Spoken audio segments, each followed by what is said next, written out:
അപ്പൊ അളിയൻ കാര്യമൊന്നും അറിഞ്ഞില്ലേ? ഇല്ല. എന്നാൽ ഇനി ഞാനത് പറയാം, ആരും ഞെട്ടരുത്. മലയാളത്തിൽ നിന്ന് ഒരു സിനിമ ഹിന്ദിയിൽ പോയിട്ട് ചർച്ച ആവുന്നതൊക്കെ മലയാളത്തിൽ നിന്ന് ഒരു ഫിലിം ഹിന്ദി വേർഷനിലൊക്കെ പോയിട്ട് ചർച്ച ആവുന്നതൊക്കെ അപൂർവമായിട്ട് സംഭവിക്കുന്ന ഒരു കാര്യമാണ്. അതൊക്കെ എങ്ങനെയാണ്? സന്തോഷമുണ്ട്, ഒരുപാട് സന്തോഷമുണ്ട്. എനിക്കതല്ലേ പറയാനുള്ളൂ, ഒരുപാട് സന്തോഷമുണ്ട്. എന്ത് ചോദ്യാണ്ടത്? അപ്പൊ അതേപോലെ തന്നെ റീസെന്റ് ഒരു റിവ്യൂവർ എന്തോ കുത്തി പറയുന്ന പോലെ എനിക്ക് ഫീൽ ചെയ്യുന്നുണ്ട് കേട്ടോ. കുത്തിയില്ലല്ലോ, കുത്താൻ പോണല്ലേ ഉള്ളൂ. ഈ മാർക്കിനെ കുറിച്ച് തന്നെ റിപ്പീറ്റ് ആയിട്ട് ഇങ്ങനെ നെഗറ്റീവ് തന്നെ എന്താണ് ഇങ്ങനെ ചെയ്യുന്നത് റിവ്യൂവർ പേര് അറിയാം, സീക്രട്ട്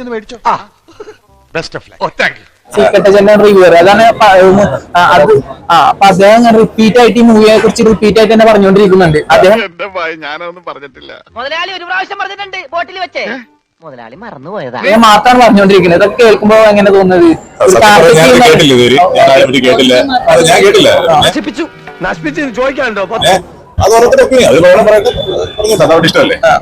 കൊച്ചനെ വലിയ മിടുക്കനാന്ന് നോക്കല്ലേ, സ്വന്തം ഭാവി കൂടെ നോക്കണം. എന്റെ ഭാവി അറിയണേ, എന്റെ അസ്തരേഖ തന്റെ ഇടത്തെ കരണത്ത് കിടപ്പുണ്ട്, കൊണ്ടുപോയി നോക്കിക്കണോ. തളരരുത് രാമൻകുട്ടി, തളരരുത്. കലാകാരനല്ലാത്തവരെ സമൂഹം അംഗീകരിക്കില്ല.